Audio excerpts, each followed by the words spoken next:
శ్రీమాత్రే నమః. రేపు ఆదివారం నాడు పౌర్ణమి. అధిక మాసంలో జ్యేష్ఠ మాసంలో వచ్చే పౌర్ణమి చాలా విశేషమైంది. అసలు అధిక మాసం, ఈ జ్యేష్ఠ అధిక మాసానికి పురుషోత్తముడు అధిదేవత అన్నమాట. ప్రతిరోజు విష్ణు ఆరాధన చేస్తే అత్యద్భుతమైన ఫలితాలు ఉంటాయి. ప్రతిరోజు పొద్దున్నే లేచి స్నానం చేసి పొద్దున్న విష్ణు సహస్రనామ స్తోత్రం చేసి తులసి దళాలతో ఈ పురుషోత్తమ మాసంలో అర్చన చేసినట్లయితే గురుబలం తక్కువగా ఉన్న వాళ్ళకి ఆ గురుబలం పెరుగుతుందనమాట. అలాగే రేపు ఇంకో విశేషం ఏంటంటే పౌర్ణమి కదా, అధిక మాసంలో వచ్చే పౌర్ణమికి విశేషం.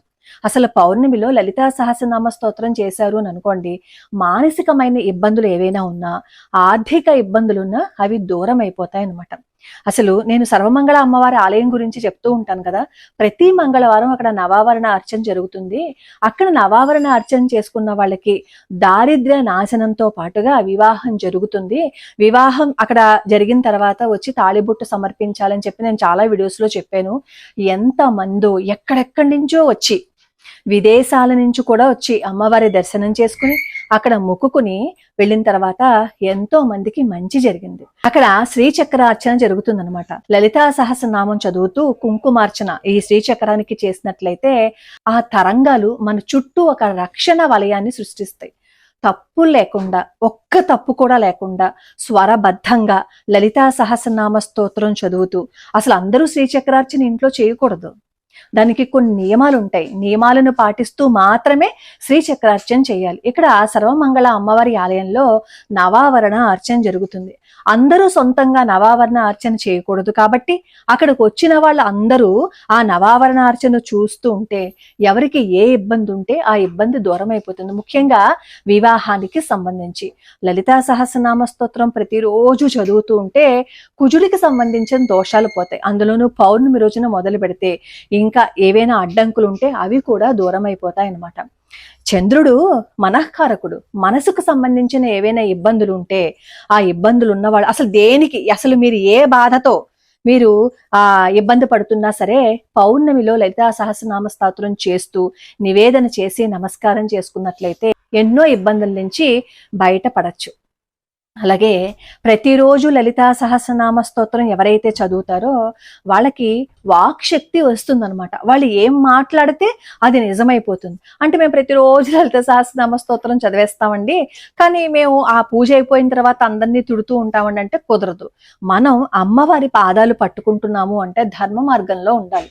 ధర్మ మార్గంలో ఉంటూ మన చేతనైనంత వరకు ఇంకొకరు ఎవరిని ఇబ్బంది పెట్టలేదు అని అనుకోండి, అమ్మవారి అనుగ్రహం ఖచ్చితంగా ఉంటుంది. దీంతో పాటుగా సౌందర్య లహరిలో 29వ శ్లోకం చదవండి. 29వ శ్లోకం చదవడం వల్ల ఏం ఉపయోగము అంటే, ప్రభుత్వోద్యోగం కావాలి అని అనుకుంటారు కదా, ఆ ప్రభుత్వోద్యోగంలో ఎవరైనా సరే ఆ ఉద్యోగం రావడానికి ఇబ్బందులు పడుతూ ఉంటే సౌందర్య లహరిలో 29వ శ్లోకం రోజు అలా పారాయణ చేస్తూ ఉంటే, అంటే నోటికి వచ్చేయాలన్నమాట.